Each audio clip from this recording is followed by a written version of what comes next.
They thought I was just a quiet old man with a forgotten piece of land. The HOA went ahead and built 100 homes on my property without asking, without paying, without knowing I was watching. What they didn't know is I had been planning a legal trap for years, and when it snapped shut, the entire neighborhood would never be the same. You're about to hear how I turned the tables, exposed the corruption, and made the entire HOA wish they'd never crossed me. Welcome to the HOA Discover channel. If you find out this story interesting, hit the like button, leave a comment, and don't forget to subscribe. Let's get back to the story. I was never the kind of man who flaunted what he owned. I didn't wear flashy watches or drive a brand new truck. I preferred peace, quiet, and things that held meaning. That's exactly what my grandfather's land was to me. 20 acres of green, wooded sanctuary just on the edge of town, hidden behind a winding dirt road most people forgot existed. He called it the acre, though it was far more than that. When I was a boy, he used to take me out there to fish in the small pond, set up picnics under the oldest oak tree I've ever seen, and tell stories about how his father bought it for pennies back when this whole region was just cattle pastures and wild brush. After he passed away, the land came to me. No big ceremony, no drama. Just a quiet clause in his will. To my grandson, Michael, I leave the acre. Take care of it, as I did. And I did. I paid the taxes every year without fail, even when times were tight. I kept the deed locked in a fireproof box, updated with each legal change and boundary survey. But most importantly, I kept the land untouched. It was my escape. No buildings. No for sale signs. Just nature doing what it did best, growing wild and free. Over time, the town grew around it. What used to be miles of empty fields turned into housing developments, shopping centers, gas stations. The buzz of daily life edged closer and closer, but the acre stayed quiet, a green island in a concrete sea. People probably thought it was abandoned, maybe even forgotten. But I hadn't forgotten. Not for a second. One cloudy Thursday morning, I had some errands to run on that side of town. It had been a few months since I'd visited the land. I wasn't worried. There wasn't much to steal from empty woods, and I had no reason to expect trouble. As I rounded the final bend in the road, I slowed my truck, ready to soak in the familiar sight of trees and brush. But what I saw instead made my heart stop cold. Bulldozers. Excavators. Construction trailers. The entire edge of my land had been leveled, flattened into red, dusty soil. Trees I'd climbed as a boy were gone. In their place were flags marking sewer lines, heavy equipment rumbling across the earth, and wooden frames already rising from concrete foundations. I blinked, hoping I was mistaken. Maybe I was off by a road? Maybe I had taken a wrong turn? But no. I pulled over, heart pounding, and stepped out. The air smelled like diesel fuel and fresh-cut lumber. There, nailed to a temporary post, was a large development sign, now selling, Meadowbrook Estates, Phase 1. I felt sick. I walked farther in, dodging workers and machines. Nobody stopped me. They probably thought I was a new buyer or investor. I made it to the top of the hill where my grandfather's favorite oak tree used to stand. It was gone. In its place, a porta-potty. It was my land. I knew every inch of it. But it had been ravaged, torn apart like it was nothing. And the worst part? Nobody had told me a damn thing. I drove straight home, shaking, and pulled out the deed. Still in my name. Still legally mine. The map hadn't changed. The county records hadn't changed. But something had gone terribly wrong. That's when I knew, this wasn't just a mistake. This was theft, and it wasn't going to end with just an angry phone call. This was the beginning of something far bigger than a property dispute. This was the moment I realized. I'd been robbed in broad daylight, and no one saw it coming. I didn't sleep that night. After seeing bulldozers tearing through land I'd spent my life protecting, the land that held my grandfather's legacy, my chest ached with a rage I hadn't felt in years. I was angry, yes. But more than that, I was confused. How could something so massive happen on my property without a single letter, email, or phone call? The next morning, I returned.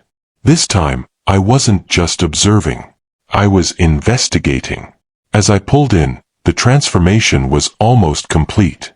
Rows of houses, already painted and landscaped, stood proudly like soldiers in uniform. Wide, smooth asphalt streets stretched across what used to be soft soil. Mailboxes stood in neat lines. And people, actual residents, were walking their dogs, jogging, pushing strollers. Kids laughed in the driveways. It was a full-fledged neighborhood. I couldn't believe it. I parked off to the side, away from curious eyes, and began walking through the development. I passed street signs with names I had never approved, Whispering Willow Way, Sunrise Ridge Drive. They sounded poetic, sure, but every step I took reminded me of what had been lost. Trees, the pond, the swing I built by hand, all erased like they never mattered. Then, I saw the worst of it. A smiling realtor stood under a pop-up canopy near the model home. Colorful balloons danced above her head. A sign read, "Welcome to Meadowbrook Estates. Homes starting at $389,000. People were touring houses like they were walking through a furniture store, sipping bottled water and nodding at crown molding and quartz countertops. I swallowed the lump in my throat and approached the woman behind the folding table. "Excuse me," I said, trying to keep my voice even. "Who's in charge of this development?" She looked up, not sensing anything wrong. "That would be the Meadowbrook HOA, she chirped. "Would you like a brochure? We have townhomes and single-family options. There's even a pool being built next month." I took the brochure without looking at it. "And the land?" I asked slowly. "Who did you buy the land from?" She blinked, confused. "From the developer, I assume. They're contracted through the HOA board and the City Planning Commission. We just handle sales here." I clenched my jaw. This woman was just a salesperson, but she'd confirmed what I feared. These homes were official, built under the assumption of ownership, but I had never sold anything. No transfer, no agreement, no signature. It got worse. I went to the city records office that same afternoon, demanding an emergency review of the property filings. The clerk, an older man who'd been there for decades, scanned the parcel number and pulled up the file. It still listed me as the legal owner. No sales. No eminent domain filing. No variance or zoning requests tied to my name. But overlaying my land was a new digital layer, one labeled Phase 1, Meadowbrook HOA. I stared at the screen in disbelief. Where did that overlay come from? I asked. He shrugged. Looks like someone attached the wrong parcel to a development file, or they used a blanket property map when filing the permits. I leaned in. So you're telling me 100 homes were built, legally permitted, without the actual land being owned? He looked up, suddenly alarmed.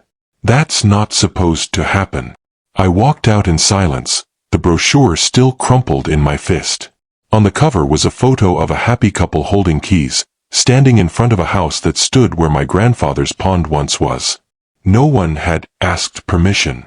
Not the HOA. Not the builders. Not the city. They'd carved a neighborhood out of my history like it meant nothing, all built on land that never stopped being mine. And now, whether they realized it or not, every single home was standing on stolen ground. But I wasn't going to yell. I wasn't going to protest in the streets or argue with salespeople. No, I had something far better than noise. I had the law, and I was about to use it like a scalpel. The next step was simple. I had to speak to the ones pulling the strings. Not the realtor. Not the construction crew. No more middlemen. I wanted the source, the so-called authority who thought it was acceptable to build an entire subdivision on someone else's land. After some digging and a few polite but pointed conversations with city staff, I found out who I needed to talk to. Judith Mallory, president of the Meadowbrook Homeowners Association.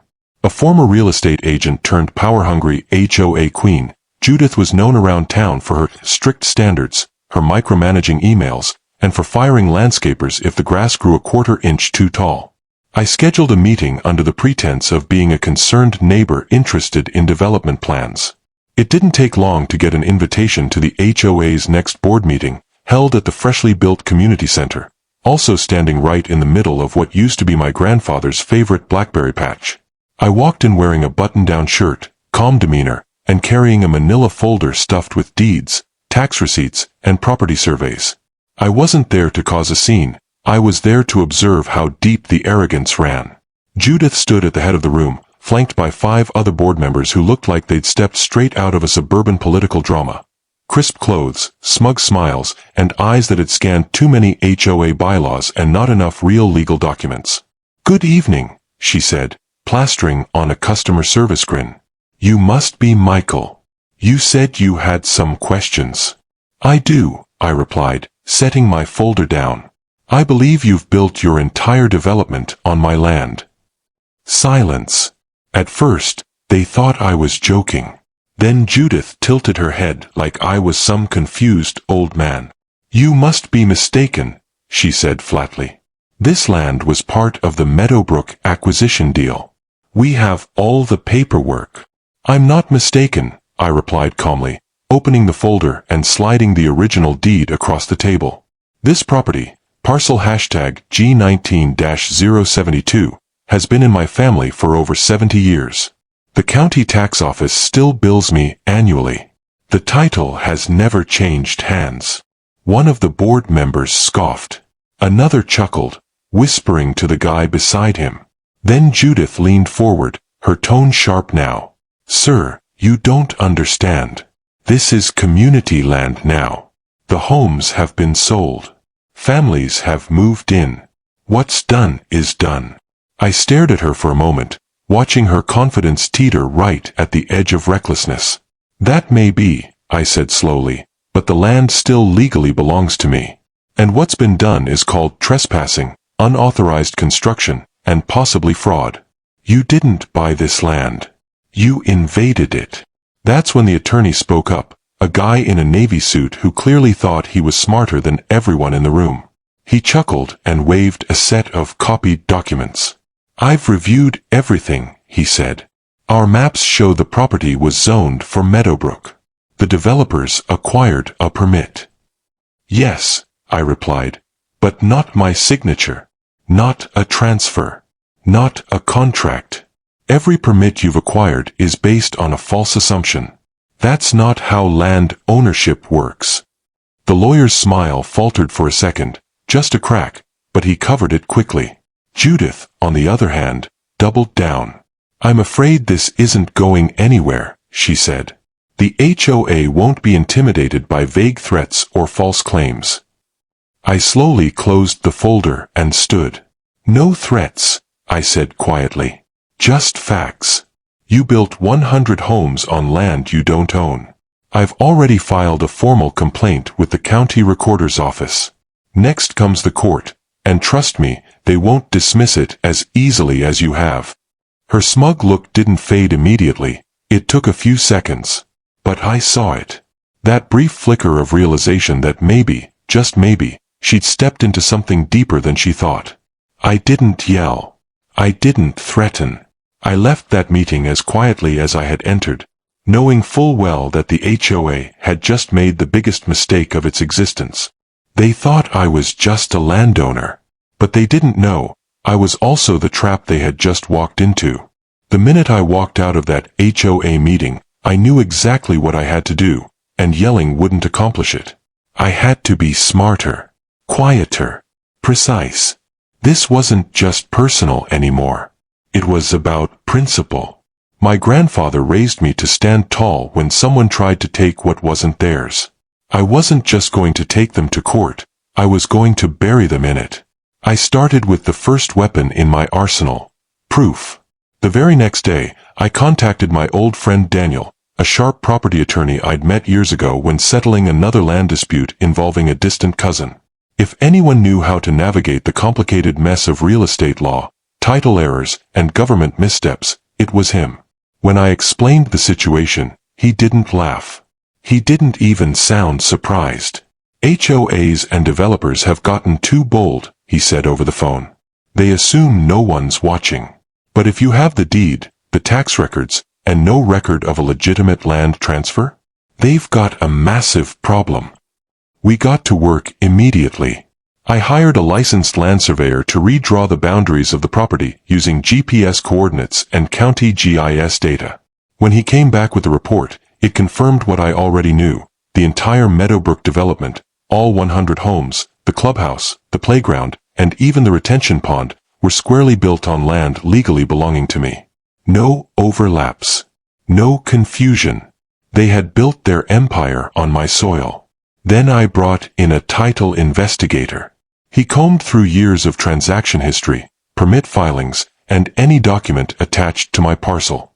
What he found shocked even me. The developers had used a generic subdivision map and carelessly overlaid it across multiple parcels, assuming ownership would be cleared up later.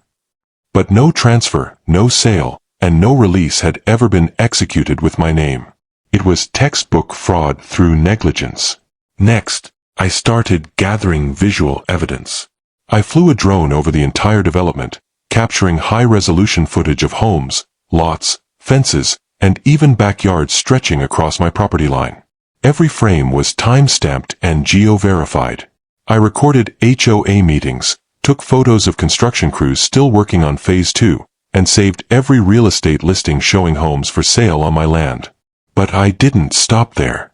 I filed Freedom of Information Act, FOIA, requests with the City Planning Department. The results were staggering. Not only was there no official zoning change filed for my parcel, but several permits had mysteriously been rubber-stamped despite the obvious conflict. I even found a memo from a junior planning officer warning that this project might be encroaching on private property, a warning that was ignored. With my case fully assembled, Daniel filed the lawsuit, not just against the HOA, but the developer, the city permitting office, the real estate company, and the contractors. We filed on grounds of unlawful encroachment, constructive trespass, and illegal use of private land without consent. We submitted everything: the deed, the survey, the title report, drone footage, city records, and a sworn affidavit. And then, the legal trap snapped shut. Within 2 weeks, the judge issued a temporary injunction halting all home sales, construction, and financial transactions tied to Meadowbrook Estates. No more closings. No more marketing. All escrow accounts were frozen pending resolution. The HOA was stunned. Realtors panicked. Homeowners started whispering about lawsuits and losing their homes. But for me, it was just the beginning. I didn't need to shout or protest. I used paperwork, patience, and precision. And now, for the first time, the people who had ignored me were finally forced to listen. If the HOA thought I was bluffing, the judge's injunction was the thunderclap that shattered that illusion. Within 72 hours of the order being issued, the entire Meadowbrook subdivision was in free fall. It started with a ripple, a single email from a title company to a buyer in escrow. We regret to inform you that due to a legal dispute involving the property, your closing has been postponed indefinitely. Then came the panic. Realtors pulled listings overnight, some deleting them mid-showing. Buyers who had signed contracts were calling in, furious, demanding answers. The once confident sales agents now looked like deer in headlights, unable to explain how an entire neighborhood could be built on land that no one had legally acquired. Soon, the news hit local media. One headline read, HOA Nightmare, 100 homes built on stolen land, legal battle erupts in Meadowbrook. That's when it all truly unraveled. Families who had just moved in, many of them first-time homeowners, suddenly found themselves living in legal limbo. They'd paid hundreds of thousands of dollars, thinking they were investing in stability, safety, and suburban peace. Now, their property value was zero. Banks were locking up mortgages. Title insurance was voided. Refinancing options were off the table. And worst of all, they couldn't sell. It wasn't long before the neighborhood turned on the HOA. At first, it was hushed conversations between mailboxes, wary glances at board members, and whispered rumors about lawsuits. But within a week, it exploded into full-blown rage. A group of residents stormed the next HOA meeting, demanding answers from Judith Mallory and the remaining board. I didn't attend. I didn't need to. My drone captured everything. You told us this land was clean, shouted one homeowner. I'm paying for a mortgage on land that's not even legally mine, another yelled. I want my money back, Judith. You said we were protected. Judith, for once, had no smug smile. The confidence had drained from her face. The iron-fisted president now looked like a cornered animal, overwhelmed and outmatched. When asked how the HOA had approved development without confirming ownership, her answer was a shaky, we relied on the developer's documents. Wrong answer. Lawsuits began piling in from homeowners against the HOA, the developer, and the city. One brave soul even launched a class action suit, representing over 50 families now trapped in the subdivision mess. I kept my distance from that storm. My fight was with the institution that robbed me, not the innocent families caught in the wreckage. Still, it was hard not to feel a grim sense of justice. The HOA tried to silence the truth, releasing cold, deflective statements blaming the clerical error on outdated zoning maps and poor communication with city officials. But the community wasn't buying it. Neighbors who once flew patriotic flags on perfect lawns were now putting up angry banners. This home was built on stolen land. Judith lied. We pay the price. Where's our deed? The once charming Meadowbrook estates began to look like a ghost town under siege. Open houses boarded up, construction halted mid-frame, real estate signs tossed in dumpsters. The HOA's reputation wasn't just tarnished, it was incinerated. And still, I waited. Because the true reckoning hadn't even started. The courtroom was next. And when it came, I wouldn't just walk in as a plaintiff. I'd walk in as the man who held the deed, the truth, and every legal right. The day I stepped into the courtroom, it wasn't just about land anymore, it was about accountability. The room was packed, wall to wall. Residents from Meadowbrook filled the gallery, whispering nervously. Reporters lined the back rows, pens ready, cameras just barely concealed behind briefcases and bags. Everyone was waiting to see how the story of the stolen subdivision would end. I took my seat beside Daniel, my attorney, calm, steady, and armed with more documentation than most county offices. Across the aisle sat a battalion of suits, the HOA's legal team, the developer's lawyers, city officials, and the smug attorney from the HOA board, the one who once laughed at my claims. He wasn't smiling anymore. The judge, a stern woman with over 30 years on the bench, wasted no time. She opened with a pointed statement. This case raises serious concerns about due diligence, abuse of authority, and the exploitation of legal gray areas for profit. I could feel the temperature in the room shift. Daniel rose first, calmly laying out our argument like a surgeon making precise cuts. He presented the original deed, county tax receipts, GPS-based surveys, title chain reports, and correspondence records that proved beyond all doubt that I, and only I, owned the land the HOA had built on. Then came the drone footage. Image after image showed homes, sidewalks, fences, and parks, all carefully annotated to show they sat on my legally defined parcel. You could hear gasps as the footage played, including from some of the homeowners sitting in the gallery. Faces dropped. Some turned pale. They hadn't seen it presented this clearly before. When the HOA's lawyer took the stand, he tried to deflect. He blamed developers, city clerks, and even ambiguous mapping software. He presented a map, poorly marked and clearly altered, claiming a zoning shift that allowed construction. But under cross-examination, Daniel shredded him. Who signed the transfer of property? The lawyer stammered. No one. Who verified the deed before permits were issued? He mumbled. No one. Who authorized construction on a parcel that never legally changed hands? Silence. The courtroom was dead quiet when the judge finally delivered her ruling. It is the judgment of this court that the HOA of Meadowbrook, its developer partners, and the responsible city departments have engaged in negligent, and in some cases, fraudulent, use of private property. The plaintiff retains full legal ownership of the land and is hereby awarded compensatory damages. The number? $28.6 million. You could have heard a pin drop. The HOA board members, Judith included, sat stunned. Her face drained of all color, her mouth slightly open. The gavel hit the desk. It was done. But I wasn't done with them. As part of the settlement, I offered the residents a lifeline. I had no intention of displacing families or watching children be evicted from homes built on someone else's lies. I knew they were victims too. So I made them an offer. Buy your lots back from me, at a fair price. No inflated HOA nonsense. No corporate middlemen. Just land, clean, direct, and honest. Over 90% accepted. The HOA dissolved. Judith resigned in disgrace, under threat of personal litigation. The developer bankrupt within the year, after a class action suit from angry homeowners.